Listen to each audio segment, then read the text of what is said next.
Israeli security forces were on high alert in Jerusalem today as an estimated 50,000 Jewish worshippers gathered at the Western Wall shrine over the Sukkot holiday. They were there for a ceremony called a priestly blessing. It harks back to when the ancient Holy Temple stood on the adjacent Temple Mount.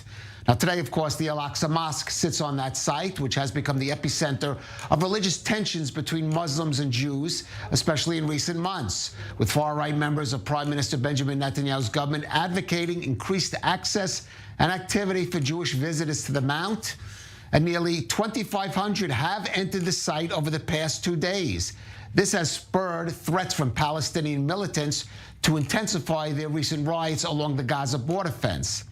Yesterday, an Israeli activist belonging to a group that advocates rebuilding the Jewish Holy Temple was detained for trying to bring a live sheep onto the Mount to conduct a ritual sacrifice there. But today's prayers at the wall passed without incident as Jewish worshippers satisfied themselves with the symbolic priestly blessing. It's a beautiful time for all the Jews to try to come to the Kotel, to Israel, to Eretz Israel, to have a beautiful experience with their fellow Jews. And hopefully it's going to be an amazing experience today. It's already been an amazing experience here on Sukkot, and hopefully every year in Israel. This is the holiday of Sukkot, which we celebrate as one of the Shalosh Regalim. Mishnah Berurah tells us that really Sukkot is Zeichel Yetzias Mitzrayim, the remembrance of coming out of Mitzrayim. And joining me in studio is Reserves IDF Colonel Grisha Yakubovich. He's the former head of the civilian department of Kogat, the IDF unit that deals with civil administration in the territories. Grisha, I think we should start by just noting, although there was an incident, a violent incident today at another Jewish religious shrine elsewhere, that's Joseph's Tomb in Nablus, in which some worshippers came under attack by a Palestinian crowd, actually were brought out by the Palestinian security forces. Despite everything I just said, today did pass relatively quiet or peaceful there at the Western Wall, and including on the Temple Mount, where we've seen this surge of visitors there. Well, Calev, I have to say something. Whenever it's quiet, I'm worried. So let's start with that. Okay, so it's like that old cliche, it's quiet, it's too quiet out there. It's too quiet, yes. I'm happy that it's too quiet. Right. I think it was quite expected. I think the IDF, the Palestinian Authority, and even Hamas did all the necessary preparation to make sure that Sukkot, okay, will, let's say, go smoothly. Okay, so all worshippers will be able to worship, and we will face a holiday that will be convenient for everybody. Why would Hamas particularly? Well, Hamas, they are dealing with many issues in social media. People calling them cowards, selling the ideology for the dollar, etc. Things that we already heard in the past.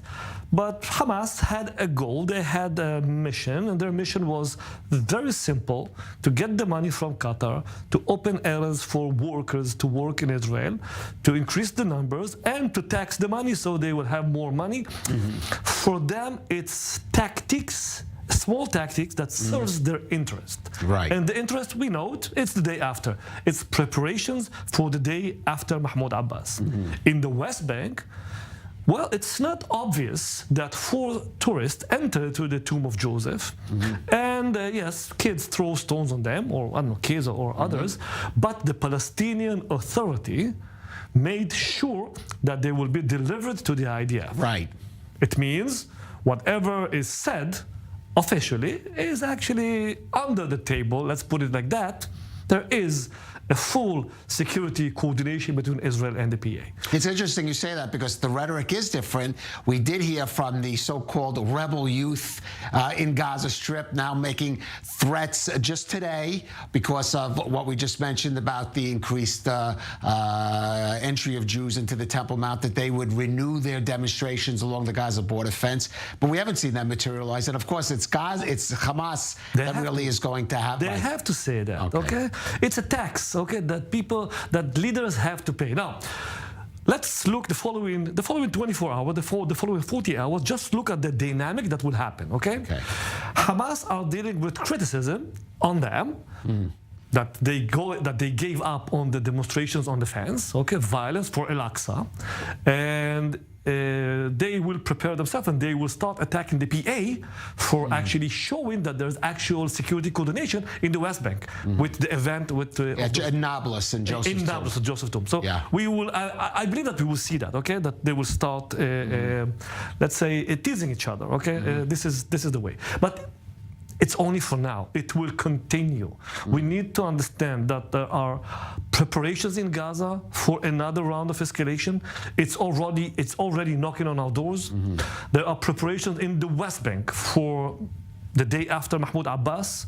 There will be a huge dynamic between Fatah, PIJ, and Hamas in the West Bank because it's all going to be focused there. In Jerusalem, we see the Murabitat, okay? It's the ladies that are responsible, guarding Al-Aqsa, continue with their propagandas. And right, we did see footage on social media today of women screaming out slogans. Women screaming out for Al-Aqsa. This is their job, okay? Right. People need to understand it's women that get money and this is their job to create those provocations, okay? Now, the only question mark that I have is what will PIJ do? Because there is a window of opportunity for Palestinian Islamic Jihad to show who they are. So Hamas are bought by the money, the PA are obligated to law and order in the West Bank, Al-Aqsa is on the table, and let's see if PIJ will use it. Maybe Palestinian Islamic Islamic Jihad, which does take their orders from Iran. Is it in Iran's interest, especially now? And we'll be talking in the next segment diplomatically about Israel and Saudi Arabia, and Iran is now starting vocally to speak out against it. Maybe in their interest to increase friction now. Let's add to that the attack that the Air Force. Foreign media said that the Air Force attacked in Syria. Yes, over the weekend. Iranian so if we combine and see everything, well, to be honest with you, I'm worried about Palestinian Islamic Jihad. This is the only thing that I have no actually real understanding of how will they behave. But let's see. All right. I just want to note, I mean, there will be a second priestly blessing ceremony on Wednesday. Crowds are expected. Your assessment is it will go quiet, but of course anything is possible in that kind of volatile atmosphere. Well, everything shows that it's going to go quiet, but who knows? You know, this is the Middle East, this is Israel, this is our reality. And nobody really knows how things will turn. All right, and Israeli security forces will remain, of course, on high alert. Of course. And as we see, as I said, 2,500 Jewish visitors to the Temple Mount just in the first 2 days of Sukkot, which is definitely an increase. So far, thankfully, there has been no serious incident. Grisha Yakubovich, thank you for joining us. Thank you for having me. On The Rundown. And if you want more great content like that from I-24 News, just hit the subscribe button. It's as easy as that.